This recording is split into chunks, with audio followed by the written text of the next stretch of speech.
Orthodoxy by G.K. Chesterton, Introduction, Part 2. It's as easy as lying, because it is lying. The truth is, of course, that Mr. Shaw is cruelly hampered by the fact he cannot tell any lie unless he thinks it's the truth. I find myself under the same intolerable bondage. I never in my life said anything merely because I thought it funny, though of course I've had ordinary human vainglory, and may have thought it funny because I said it. It is one thing to describe an interview with a gorgon or griffin, a creature who does not exist. It is another thing to discover that a rhinoceros does exist, and to take pleasure in the fact that he looks as if he didn't. One searches for truth, but it may be that one pursues instinctively the more extraordinary truths. And I offer this book with the heartiest sentiments to all the jolly people who hate what I write, and regard it, very justly for all I know, as a piece of poor clowning, or a single tiresome joke. For if this book is a joke, it is a joke against me. I am the man who with utmost daring discovered what has been discovered before.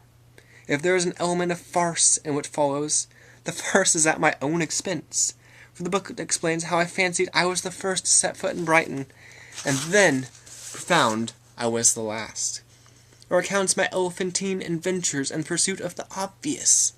No one can think my case more ludicrous than I think it myself. No reader can accuse me here of trying to make a fool of him.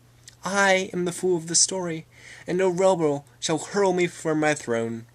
I freely confess all the idiotic ambitions of the end of the 19th century. I did, like all other solemn little boys, try to be in advance of the age. Like them, I tried to be some 10 minutes in advance of the truth. I found that I was 1800 years behind it. I did strain my voice with painfully juvenile exaggeration in uttering my truths, and I was punished in the fittest and funniest way, for I have kept my truths, but I have discovered not that they weren't truths, but simply that they were not mine. When I fancied that I stood alone, I was really in the ridiculous position of being backed up by all of Christendom. It may be, heaven forgive me, that I did try to be an original, but I only succeeded in inventing all by myself an inferior copy of the existing traditions of civilized religion. The man from the yacht thought he was the first to find England. I thought I was the first to find Europe. I did not try to found a heresy of my own, and when I put the last touches to it, I discovered it was orthodoxy. It may be that somebody will be entertained by the account of this happy fiasco. It may amuse a friend or an enemy to read how I gradually learnt from the truth of some stray legend, or from the falsehood of some dominant philosophy, things that I might have learned from my catechism, had I ever learnt it. There may or may not be some entertainment in reading how I found at last in an anarchist club or a Babylonian temple what I might have found in my nearest parish church. If anyone is entertained by learning how the flowers of the field, or the phrases in an omnibus, the accidents of politics, or the pains of youth came together in a certain order to produce a certain conviction of Christian orthodoxy, he might possibly read this book. But there is in everything a reasonable division of labor. I have written the book, and nothing on earth will induce me to read it.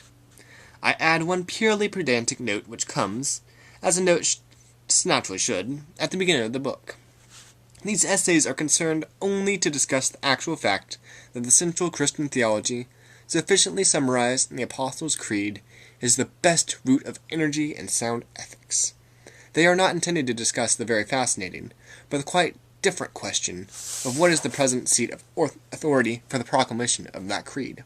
When the word orthodoxy is used here, it means the Apostles' Creed, as understood by everyone calling himself Christian until a very short time ago, and the general historical conduct of those who held such a creed. I have been forced by mere space to confine myself to what I have now got from this creed. I do not touch the matter most disputed among modern Christians, of where we ourselves got it. This is not an ecclesiastical treatise, but certainly a sort of slovenly autobiography. If anyone wants my opinions on the actual nature of the authority, Mr. G.S. Street has only to throw me another challenge, and I will write him another book.